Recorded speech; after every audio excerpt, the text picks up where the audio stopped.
ጽናት ድራማ ይዤ መጣሁኝ። የዛሬው ትንሽ ከበድ ይላል። የጽናትና የኪራ ሰርግ እንደምናውቀው ሰርጋቸው እንዲሁም ደግሞ ቤሎ እየመረጡ ነበር። ዛሬ ደግሞ ሰርጋቸው ነበር። በሰርጋቸው ዕለት የኪራ እናት አርፋለች። በጣም የሚያሳዝነው ነገር የኪራም እናት ደግሞ ሆስፒታል እያለች ደግሞ እንደምንም ቢላ ያው ወደ ኪራ ቤት እየመጣች ነበር። ወደ ኪራ ቤት እየመጣች ኪራም ደግሞ ፊቷን እያያ እንዴ እናቴ ምን እየሆንሽ ነው? ከሚባለው በላይ እኮ ጦቅረሻል። ምን ሆነሽ ነው? ምንስ ገጥሞሽ ነው? አሞሽ ነው እንዴ? እያላ ፊቷን ማየት ጀምረዋል። እናትም ደግሞ አረባኪ ልጄ ተው፣ የኔን ፊት ነው እንዴ የጠበቅከው ያለኸው? ስለ ሰርግ አዋራኝ እንጂ የኔን ፊት ነው እንዴ እየጠበቅከው ያለኸው እያለችው ነበር። ኪራም ደግሞ ግራ ቢገባውም ግን እሷ እንደተጠየቀኝ ስላለችው ብቻ መጠየቁን አላቆመም። ምን ሆነሽ ነው? እንዴት ነው? ምን ችግር ተፈጥሮ ነው? ምናምን እያላት ነበር። እናትም ደግሞ ያው ይሄ እንዲ ነው ለማለት አልፈለገችም። ልጇን ለማሰቃየት እንዲሁም ደግሞ ህመሟን ነግራ ልጇ እንዲሰቃይባት አልፈለገችም። የትኛውም እናት ደግሞ ይህንን የምታደርገው ነገር ነው። ከራሷ ደስታ በላይ የልጆቿን ደስታ ታስቀድማለች። ከራሷ ጤንነት በላይ ለልጆቿ ጤንነት ትመኛለች። ይህንን ያክል ደግሞ የካንሰር ታማሚ ከሆነች 3 አመት ሙሉ ነው። 3 አመት ሙሉ እስከ 3 አመት ሙሉ ድረስ ያው በኪራ በዙሪያ ያሉት ጓደኞች ቢያቆም፣ ነገር ግን ደግሞ ይህንን ኪራ አያውቅም። ይህንን ባለማወቁ አሁን ደግሞ እነሱን በጣም ተጨንቆ ለምን በጊዜው አልነገርነውም እያለች ነበር። ከዛ ደግሞ ኪራ ብድግ እያለ እየተነሳ በቃ እናቴ ስንት አመት ሙሉ ስትጠብቂው የነበረው እንዲሁም ደግሞ ስታስጨንቅኝ የነበረው በቃ ትዳር አሁን ሊገባ ነኝ። ለዛም ደግሞ ይቺ ጽናት ናት እያላ ነበር። ጽናትም እየመጣች ነበር። ጽናትም ከመጣች በኋላ ያው እሷን ቁጭ ብላ እየሰማች ነበር። ኪራም ደግሞ ሁሉንም ነገር እየነገራት ነበር። እናትም ደግሞ ከምንም በላይ ደስ ብሏታል። ኪራም ደግሞ ቅፍ እያደረጋት ነበር። ከዛ ደግሞ ጽናትዬ ነይ ኢሊሊሊ እያለች ጽናትን ቅፍ አድርጋ ኢሊሊሊ እያለች እየደጋገመች ነበር። ኪራም ደግሞ ቅፍ እያደረጋት ኪራንም ስታቅፈው እንደዛው ኢሊሊሊ እያለች ኪራንም ቅፍ ለአመታት ሙሉ ሲጠብቀው የነበረው ለአመታት ሙሉ ሲመኘው የነበረው ደስታዬን አሁን ላይ ነው እያለች ነበር። እንዴ ሰርግ አስመሰልሽ እኮ እያላት ነበር። ኪራም እንዴ ምን ላርግ ልጄ፣ እኔ ስንት ጊዜ ሲጠብቀው የነበረው ነገር ነው እያለችው ነበር። በኋላ ደግሞ ኪራ እኔ እኮ ግራ እየገባኝ ነው ይሄ ነገር ምንድን ነው እያላ ነበር። የኪራም አባት ደግሞ ተዋት፣ ደስታው እያስቀባጠራት ነው እያለች ነበር። ኪራም ደግሞ ግራ ቢገባውም ፊቷን ማየት ወደ ኋላ አላለም። ሌላ ነገር አያይም፣ እሷን ፊት እያየ ነው። ግን እናንተ የሆነ ደበቃችሁት ነገር አለ ይመስለኛል። ምን እየደበቃችሁኝ ነው እያላ ነበር። ከዛ ደግሞ በይ ጽናት ነይ እግራቸውን እንትን እንበል እያላ እነሱ ያን ኪራም ጽናትም እግራቸው ላይ ጎንበስ ብሎ እግራቸውን እየሳሙ እናትና አባት ነበር። ከዛ እናትም እየመረቀች አባትም እየመረቀው ከዛ ቁጭ በሉ አሉት። እነሱም ደግሞ አሚን እያሉ ከምርቃቱ በኋላ ቁጭ ብሎ ነበር። እቴትዬ አረ እናትሽ አረ ይባክሽ ይህንን አክልማ ተስፋ እንዳትቆርጪ እያለች ነበር ጽናት። የኪራ እናት ይባክሽን የኔ ልጄን አደራ ሰጥቼሻለሁ ይባክሽን ቢላ የኪራን ነገር ለጽናት እየነገራቻት ነበር። በዛ መሀል ደግሞ ኪራ ይህንን ነገር የእያንዳንዱን አዳምጠዋል። እንደልሰማ ሆኖ ኢቲትዬ ትድኛለሽ፣ ተስፋ አትቁረጪ ይባክሽን፣ ተስፋ አትቁረጪ እያለቻት ነበር ጽናትም። ከዛ መካከል ኪራ መጣ። ኪራ እየመጣ ያወራችሁትን በሙሉ ሰምቻለሁ። ይባካችሁን ምን እየሆንሽ ነው እማ? እስቲ ንገሪ። ሲጀመር በዚህ ቀን ሰርግ ሲለኝ የሆነ ነገር እንደደበቀኝ አውቄ ነበር። እማ ይባክሽን ምንድነው እየተፈጠረው እያላ ኪራ መጮህ ይጀምራል።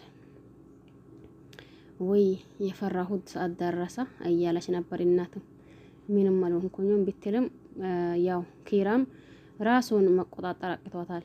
የኪራም አባት መጣ። በሰርጋችሁ ዋዜማ የምን ጭቅጭቅ ነው? ምን እያላችሁ ነው? እያላ ነበር። አባትም ቆይ ለምንድን ነው ይህንን ሁላችሁም እየደበቃችሁኝ? ጽናት ዝም በይ።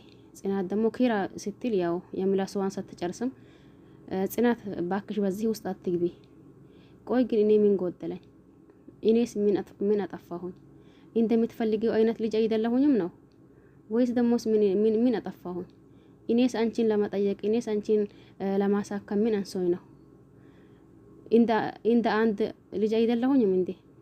እያላ ራሱን መቆጣጠር አቅቶት ነበር።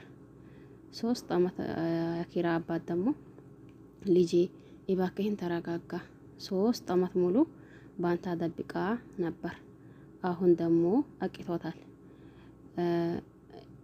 ሲለው ኪራ ስትል ጽናት በጣም ይከብዳል አይደል? ኪራ ስትል ጽናት በዚህ ማል አትግቢ ብዬሻለሁ አትግቢ እያላት ነበር። እናትም ደግሞ ልጄ እሷን ምንም እንደትላት የደበቅነው እኛ እንጂ እሷ አይደለችም። እኔ መደበቅኩት ላንታ ብዬ ነው። አንተ የኔን ህመም ሰምታ እንድትሰቃይብኝ ብዬ ነው ስትለው አባትም እናትህ የ3 አመት የካንሰር ታማሚ ነበረች። ይህንን ደግሞ ያው ላንታ ብላ ላንታ በማሰብ ነው የነገርነክ እያሉ ነበር። እኔ ይህንን ሁላ ደብቃችሁኝ አሁን ለሰርጌ ሹር ጉት እያልኩኝ ሰርግ ልታስበሉኝ ነበር እያላ ነበር። ኪራም ሁላችሁም አስመሳዮች ናችሁ።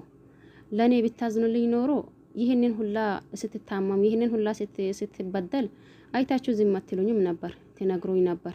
አሁን ግን ደግሞ ሁላችሁም አስመሳዮች ናችሁ እያላ መጮህ ጀመራ። ኪራም ማለት ጽናትም ተነስታ ኪራ ብትለው በጥፊ እያላት ነበር። በዛ መካከል የሱን ጭወት እየሰማች እናት ያው መጀመሪያም የካንሰር ታማሚ ናት አይደል? ያው ባለችበት ራስዋን ስታ ወደቀች። ራስዋን ስታ በወደቀችበት ያው ኪራም ወደሷ እማ እያላ በላይ ላዩዋ ተደርቦ ወድቀዋል። ከዛ ቢቀጥለው አባትም ግራ ገብቶት ጽናትም ግራ ገብቶት ይሄ ነገር እንዴት ነው እያሉ ነው። አባትም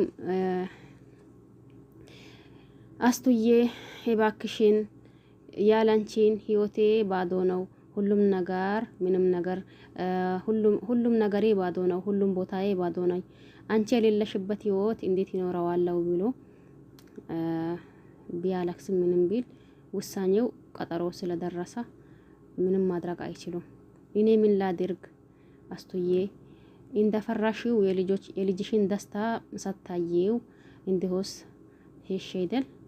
እንዴትስ አይነት ጨካኝ ነሽ? እንዴትስ አይነት ደሞስ ጨካንሽብኝ? ይቺን ዓለም ተሰናበሽያት አይዳል የልጅሽን ደስታ ስትይላት አስቱዬ ጨካኝ ነሽ ብሎ አባትም የኪራ አባት ሁሉንም ሀዘኑም ምኑም ተደራርቦበታል። ይህንን አንደኛው ሀዘን በጊዜው ለምን ለኪራ አነገርኩት ይህንን ህመምዋን እያለ ነው። አሁንስ በልጄ ቦታ እንዴት ነው ታማኝ የሚሆነው እያለ ነው። እንዲሁም ደግሞ ከዛ ይበልጥ ደግሞ አስቱዬ ብሎ የሚስቱንም ሀዘን ማቋቋም አቅቶታል። ኪራም ደግሞ አሁን 3 ቀን ነው ምግብ ከበላ እያሉ ኪራም አሁን እንዴት ነው እንዴ? አሁንስ ጽናቴን ማለት ሚስቴን አጥቼ ኪራንም እንደላጣው ፈራሁኝ። ጽናቴ ይሄን አሁን ምን ማድረግ አለብኝ እያለ እሱም እያለቀሰ ነው። ጽናትም እያለቀሰች ነው። ቤቱ በሰርግ ለታ በለቅሶ ተውጧል። ይህንንም ደግሞ ሁሉም እያለቀሰ ነው። ሜሮንም እንደዛው እንዴ ከናቴ በላይ እናቴ የሚላት ከናቴ በላይ ደግሞ ሲያመኝ የምትንከባከባኝ ከናቴ በላይ የሆነችልኝ እናቴ አንደኛው እናቴ ሞተችብኝ ብላ እሷም ያው ሀዘን ውስጥ ገብታለች። ለደስታ ሽርሽር የሚሉት እንዲሁም ደግሞ ለሰርግ ሽርሽር የሚሉት ሰዎች በሙሉ በሀዘን ተውጠዋል። ሁላቸውም ደግሞ በኪራ በመደበቃቸው ጥፋት ሰርተናል የሚለው ነገር ውስጣቸው ላይ እየተመላለሰ ነው። ነገር ግን ደግሞ አሁንም ለሱ ብለን ነው እያሉ ነው። አሁንም ተማልሶ ደግሞ ለምንድን ነው የነገርነው ነገር ይህንንስ እውነቱን እስከ መች ነው ምን ደብቅ የነበረው ብሎ ሁላቸውም ግራ ግብት ብለዋቸዋል። ለማንኛውም የዛሬው ትንሽ ከበድ ይላል። እኛ ጠበቅነው የኪራና እንዲሁም ደግሞ የጽናት መጋባት ነበር። ነገር ግን ደግሞ ያው ውሳኔው የኪራ እናት ሞተች፣ አረፈች እያሉ መጡ ማለት ነው። ለማንኛውም ለዚህ ቤት አዲስ የሆናችሁ ሰብስክራይብ ማድረግ አትርሱ። ነባሮች ደግሞ ላይክ ሼር እያደረጋችሁ ብታበራቱኝ ደስ ይለኛል። ሁላችሁንም አመሰግናለሁኝ። በያላችሁበት ዓለም ዳርቻ የአላህ ሰላም እንዲሁም ዝናት በረከት ርህራሄ ከእናንተ ጋር ይሆን እያልኩኝ በሌላ አዲስ ቪዲዮ እስከምንገናኝ ድረስ ቼር ቆዩልኝ።